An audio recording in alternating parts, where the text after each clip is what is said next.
My name is Frankie Weichua. I am a PGY1, meaning an intern here at UB Surgery Residency Program. I've always known that I wanted to do something with my hands. That's kind of why I went into medicine in the first place. It kind of came naturally, I guess, after that realization that I needed to be busy. I needed to be not just talking. There was a particular moment, I guess, early on in my medical school career where I realized that I needed to be in the room where it happened, so to speak. One of my neighbors' kids got into an accident on our street, and I heard what was going on from inside of my house and had to run out. When the paramedics came and took him away to the hospital, I knew he was going to ECMC. I knew he was going to county, and I wanted to be there, and I couldn't. I didn't want to have that feeling again.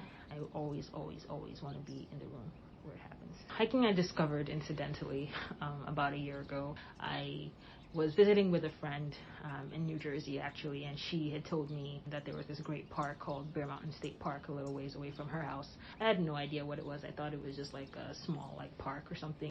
But I always carry gym clothes in my trunk, so I got my gym clothes on and I started walking around, and then I just kept walking. And I continued walking, picked the trail, and then I started to climb. It seems silly, I guess, to call it a revelation, but it really was. I was by myself for most of the way, and then if I did pass someone, we would say hello and wish each other well on the trip or the hike up or down this large expanse of mountains and greenery, and the sky was beautiful, and it was just a perfect day.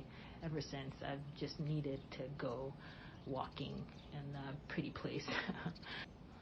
It helps me feel calm, helps me feel at peace, and it's quiet, blessedly quiet.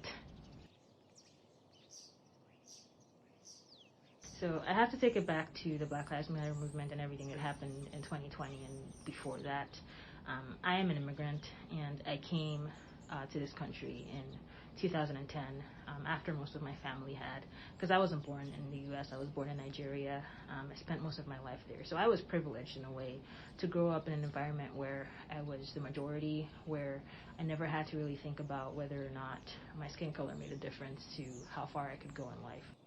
And coming to the U.S., it was a unique experience for me, because I got to live my life like someone who had never been told what I couldn't do, but then I had to watch the rest of my family, my younger siblings who had spent more of their lives here in the United States, kind of live a different life. I can't say how amazing it is to be at a program that wants to hear someone like Dr. West.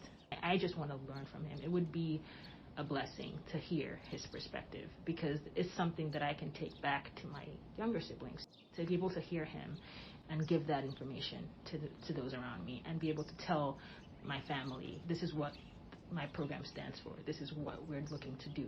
I think it would make me very proud.